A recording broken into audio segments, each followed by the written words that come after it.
So the title of my paper is Reconfiguring a Perfect Butch Idol from a Homoeroticized West in Online Trans Queer Gossip. Yeah.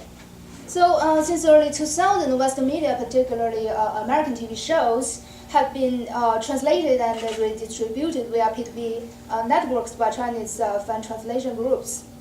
The Garden of Eden subtitling group, 伊甸园字幕组 in Chinese, is one of the most sizable and renowned Chinese fan translation groups. Specializing in translating queer-themed Western media, I will use GE in this presentation. GE was one of the first grassroots translation groups distributing their work, this show, online with Chinese subtitles. This forum for fans' discussion devoted to their work was originally built in early 2005 and is still active after the 10th anniversary of the premiere of their work. Nowadays, the forum has gradually been transformed into a site that not only features queer fanish practices dedicated to both the fictional characters and real-world celebrities of their world, but also serves as one of the most extensive Chinese queer fandoms of both Western female celebrities and female media characters. So as of November 2014, it had more than 6,800 threads listed and had obtained about 923,000 entries in total. So my paper gonna present a critical discourse analysis of GE fans' queer gossip surrounding the American actress Catherine Manning, who played Shane McCutcheon, a handsome lesbian womanizer in their world. The fan gossip practices involved in this research are drawing from one thread in the GE's Their World forum dedicated to queering the real world Manning after the end of her legendary lesbian performance in the original 5-year run of their work. Originally started on April 7, 2009, the fans' queer gossip under the thread had been extremely active from April of 2009 to early 2011.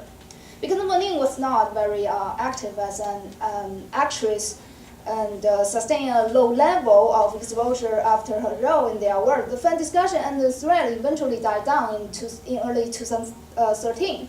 As of November 2014, the thread had more than 352,000 hits and over 9,200 entries. So this is the screen capture of the website.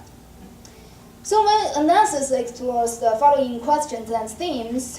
First, how the Chinese fans' queer gossip devoted to Manning manages mutates and is simultaneously susceptible to the normative ideals, hegemonic ideologies, queer lived experiences, and real-world politics in both local and global contexts.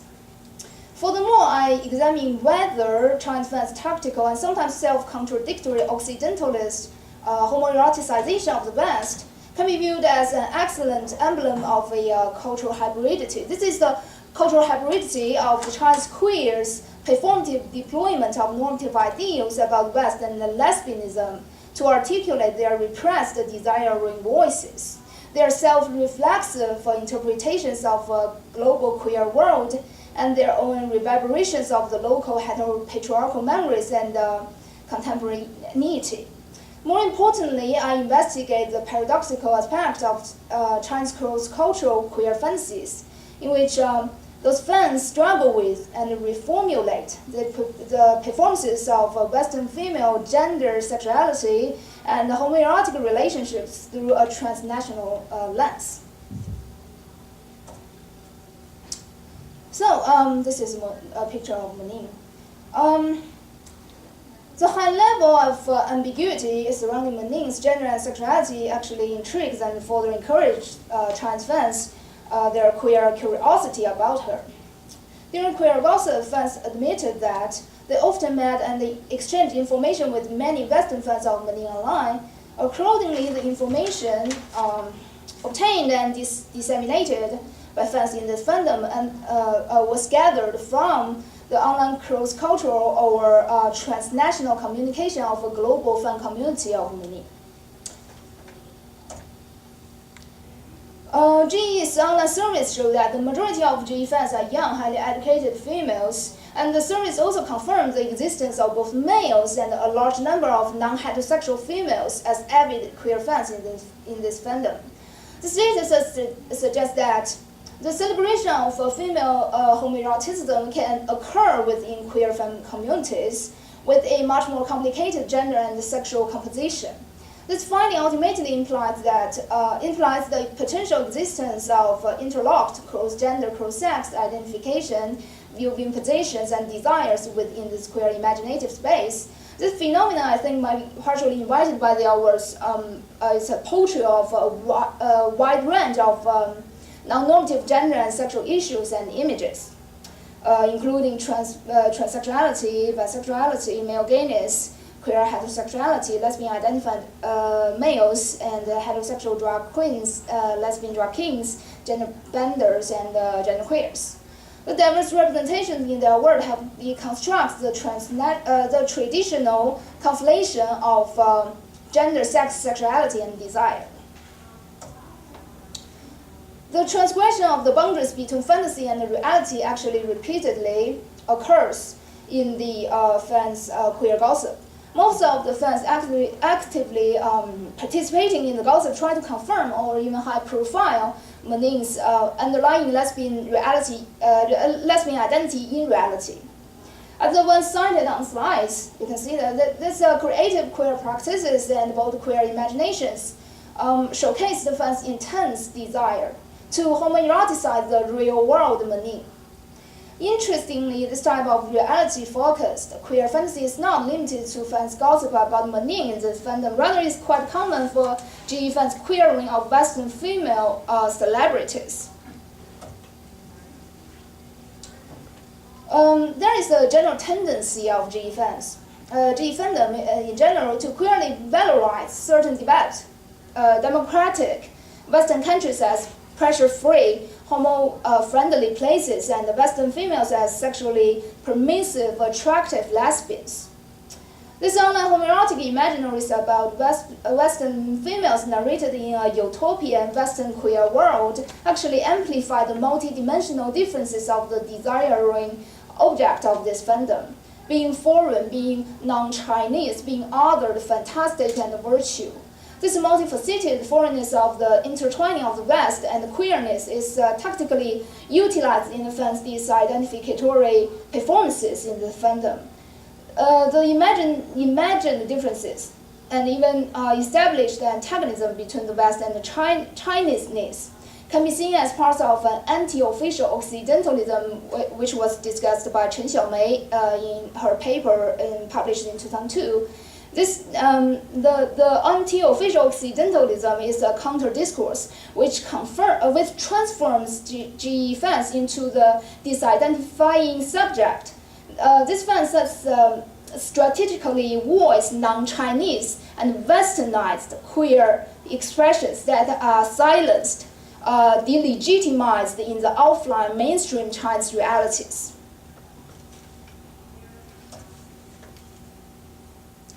It should be stressed that the fans' discussion of the Western queer world as regards topics on gay politics is also partially self-reflexive. Yet the self-reflexive fan discussion occurs rather randomly. Since it's hard to form any real sense public political debates, nevertheless, the fans' cross-cultural queer fantasies discursively reflects offline global queer realities, negotiate dominant cultural social constructions of gender and sexuality, and produce alternative queer spectacles and possibilities. This crucial yet ambivalent aspect of GE fandom can be further manifested by the fans' queer gossip surrounding Mening's real-world performances of lesbian gender roles and sexuality.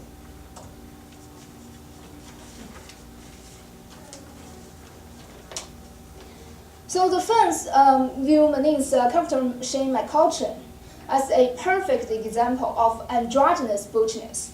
This perfect butch model enabled the fans to repicture and reevaluate real-world lesbian gender roles, sexualities, and subjectivities. In so doing, they are able to disidentify the normative, yet desirable butchness created in their queer fantasy with Maoist Chinese state feminism's version of female androgyny, which once roughly erased the Chinese female gender differences. Meanwhile, this fantasized version of perfect butchness also negates the post-Maoist version of a naturalized female hyperfemininity. Besides, based upon the conceptualization of hybrid culture in post-colonial theories, the unique hybrid character excuse me.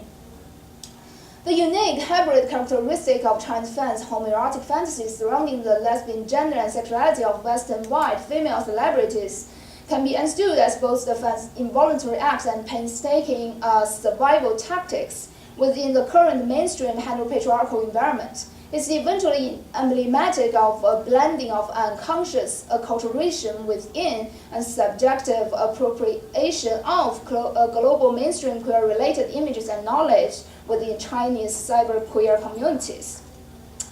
For example, most of the fans see Mening's gender and sexual performance in the show as perfectly androgynous in Chinese 极品的雌雄同体. They persistently celebrate and highlight her performed lesbian masculinity as a superior in-between existence of normative femaleness or normative femininity and normative maleness and normative masculinity. To the fans, this lesbian gender in-betweenness is much more rebellious and visible than traditional state-defined Chinese female androgyny. The expressions and words used in the fans' queer gossip about Mening sometimes also gendered in a normative way. Some fans frequently refer to Mening as master or being manly, in Chinese 爷们儿. Expressions for describing charming young men or qualities such as handsome or incredibly cool were also often used to praise Mening's outward appearance. While commenting on Mening's art photos, like this, or on convention appearances, like this one, in which she was wearing girly skirts and feminine jewelry, many fans, as shown on slides, expressed discomfort with her traditionally feminine dressing style. Some fans complained that this style is not Mening herself, but her passing identity in mainstream public spaces. Some implied that Mening was asked to dress like that. Many fans said that although Mening is a very beautiful woman, girly dresses do not suit her butch persona, but only make her look very awkward or shocking. Some fans suggested that Mening should go back to her original Shane style, which represents her true masculine butch self. In addition to this negating of Mening's feminine persona and appearance, many fans also compared Mening with some other butch lesbians from the West or Thailand. The fans sarcastically remarked that they are unable to appreciate other foreign lesbians who are hyper-masculine, pure, or transsexual butches, who can pass as males because these butches look exactly the same as males. More interestingly, when gossiping about Mening's rumored to be girlfriends, the fan debate always focused on one central theme: whether Mening's girlfriend was young, pretty, beautiful, or hot enough for traditionally feminine sense for her. Many fans showed great frustration when they discovered that some of her ex-girlfriends do not have normative femme or feminine look. Some refused to queerly couple Mening and Samantha Ronson, who is Lindsay Lohan's ex-girlfriend, because the coupling of Mening and Ronson would be tomboy's love. The picturing of two butches in a lesbian relationship made some fans feel totally weird. Fans instead supported the queerly coupling of Mening and Lindsay Lohan, which seemed to be more imaginable and understandable to the fans because of due to the Lohan's normative femme or feminine look. Well, for the sake of time, I think we only get it's time to. For the sake of time, I just gonna briefly summarize my findings in this research here. I would like to emphasize the following points.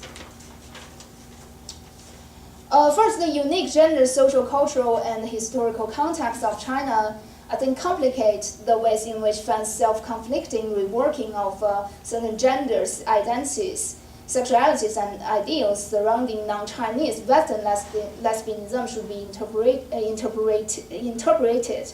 Second, the fans' queer practices such as defeminizing lesbians' butch identities, coupling butch with traditionally feminine women, and rejecting some butch hypermasculinity can be construed as a fundamentally insubordinate means to unsettle mainstream Chinese society's minimization, erasure, ignorance, and denial of the realities of butch lesbians, adult lesbianism, and female homoeroticism in general. In so doing, the Chinese fans actively fantasize about and further promote the perfect butchness and desirable lesbian relationships that make lesbianism absolutely visible and readable in mainstream heterocentric society, yet do not completely reproduce heteronormative gender and sexual ideals. Ultimately, I think this research connects, my research tries to connect queer film studies, gender performativity theory, and post-colonial queer studies, and situate its analysis within a virtual Chinese cross-cultural environment in the age of globalization. I ultimately argue that this Finnish performative disidentificatory practices indirectly ridicules some heterocentric regulations and dominant ideological divides of China/West and the heterosexual/homosexual. They showcase that this kind of divides themselves as constructed fantasies that can be easily traversed and disavowed. So that's basically all I got for this presentation. So thank you for your attention.